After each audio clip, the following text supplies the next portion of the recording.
tinha que curtir o momento do seu time, que até então não era exagero atribuir favoritismo ao Fluminense. E foi o que aconteceu.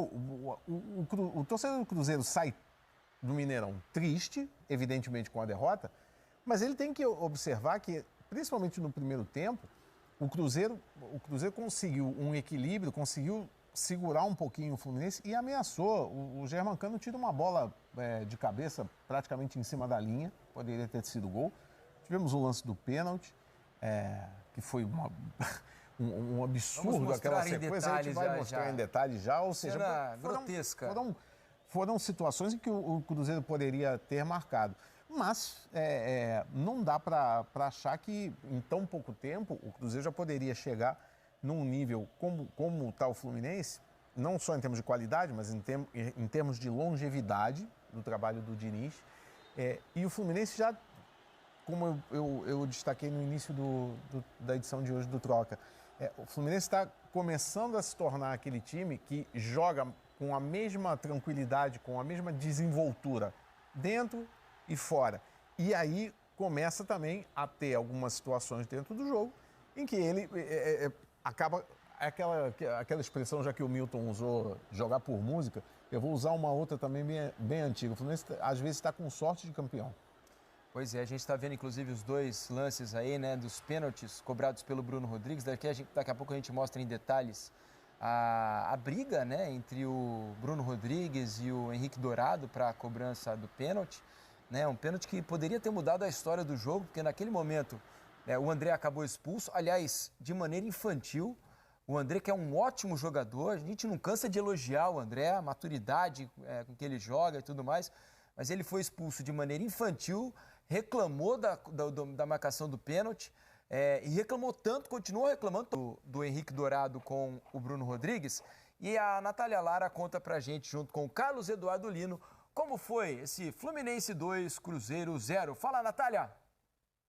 Fala, Diniz, Raed, Gonza, estivemos eu, Carlos Eduardo Lini, Dano Moraes, Maria Cláudia Bonucci e Guilherme Frossaro. Olha só, trazendo toda a nossa equipe que aqui no Premier, né, fizemos a transmissão para Cruzeiro e Fluminense, vitória do Fluminense por 2-0. E olha só, hein, Lino, um Mineirão com 58 mil torcedores, mais de 58 mil torcedores, uma expectativa, uma preocupação com o gramado, só que o jogo foi para um lugar completamente diferente, né? Todo mundo esperava realmente duas estratégias diferentes, dois times com propostas diferentes e um jogo muito equilibrado. Afinal de contas, um Cruzeiro de 4 vitórias consecutivas, um Fluminense vindo de um empate, mas de uma sequência interessante anterior. O que dá pra gente falar sobre esse jogo? Que teve muitos elementos, a gente vai passar passo a passo dele. É verdade, Natália. Amigos, um abraço. Foi uma epopeia, né? Pelo tamanho do jogo, pelos acréscimos, 16 no final da partida, pelos heróis que todo grande jogo cria, e esse jogo criou. Dá para destacar lá pelo final o Fábio, mas dá para começar a conversa com o Marcelo, que fez uma partida excepcional. Ele é um jogador capaz de controlar bola, tempo, espaço, emocional, e a gente viu ele fazendo esse grande lance. Mas o tempo inteiro o Cruzeiro teve no jogo. O Cruzeiro conseguiu usar aquilo que é uma grande arma contra o Fluminense. Pressionar a saída de bola, usar a jogada de velocidade, tentar dar um ritmo diferente à partida. Mas é difícil de se controlar jogo em cima do Fluminense, porque o Fluminense ele consegue compreender, ler como poucos times hoje na América do Sul, o que é uma partida de futebol. O Fluminense te destrói no momento certo. O Fluminense é um time que tem qualidade e equilíbrio, e isso foi começando a pesar dentro da partida. Por mais que tivesse o Cruzeiro grandes oportunidades, fechasse o jogo com 27 finalizações contra 10 do Fluminense, equilibrasse posse de jogo, no final tivesse 2 jogadores a mais, e olha só o que acontece antes de o Fluminense fazer 1-0. O Cano tira uma bola de cabeça, um gol certo do Cruzeiro. Logo mais adiante, o Cano recebe uma bolada no rosto, ela sobra, vai de um lado para o outro, o Cruzeiro tira embaixo da trave e o Ganso, Natália, faz 1-0 para o Fluminense, no momento em que o Cruzeiro podia ter aberto o placar, um pouquinho antes até. Com certeza, e aí isso só vai mostrando, né, o quanto esse jogo já tinha terminado bem o primeiro tempo, ele volta ao segundo tempo na mesma energia. Algumas peças foram mudadas, Lino, e mesmo assim o jogo não perde a intensidade. o Cruzeiro tinha que fazer uma partida de erro zero. E aquela ideia de jogar mais no segundo tempo fez com que o Cruzeiro se posicionasse ainda mais em cima do Fluminense, na saída de bola. Esse gol do Cano, ele sai depois que o Fluminense alivia uma pressão lá no campo de defesa. Aí quando o Cruzeiro volta todo bagunçado, desorganizado. O Fluminense sabe como costurar defesas desorganizadas. O Cano apareceu por trás e acabou fazendo 2-0. Depois do 2-0, o Fluminense baixa ainda mais, né? Linha, vai para frente da grande área, começa a transferir bola para o time do Cruzeiro, que teve no Matheus Vital, cara, uma figura sensacional no jogo. Jogou muito bem o Vital hoje. Quando ele mais aparece é quando o Fábio também começa a brilhar. Aí vem o lance do pênalti.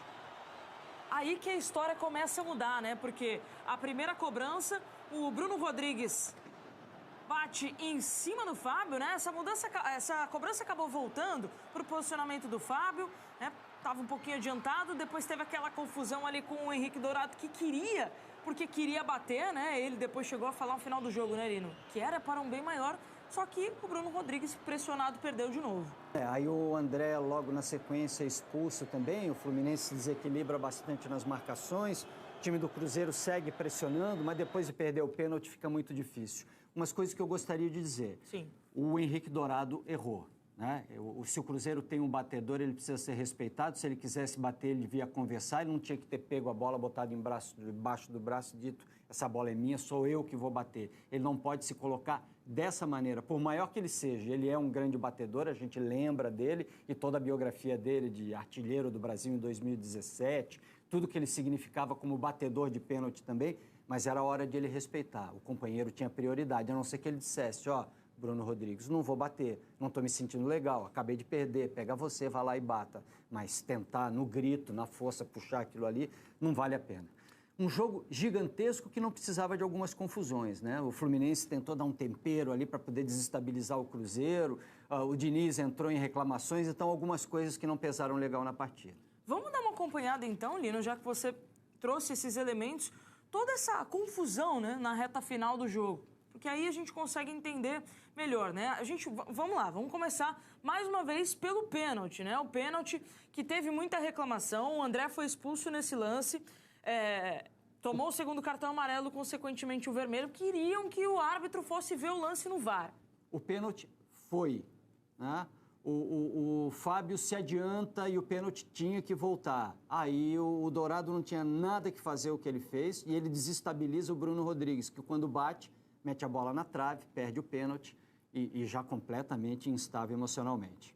O Fábio é impressionante, né? Como ele cresceu demais também nessa reta final. E mesmo com 2 jogadores a menos, esse time que está encantando demais, que é o Fluminense, que é esse futebol que está todo mundo querendo ver, todo mundo para ver o Fluminense, mais uma vez consegue mais uma vitória, viu, amigos? Diniz, Raed, Gonza, mais uma vez, né, Lino? A gente está vendo esse famoso dinizismo funcionando e funcionando de verdade.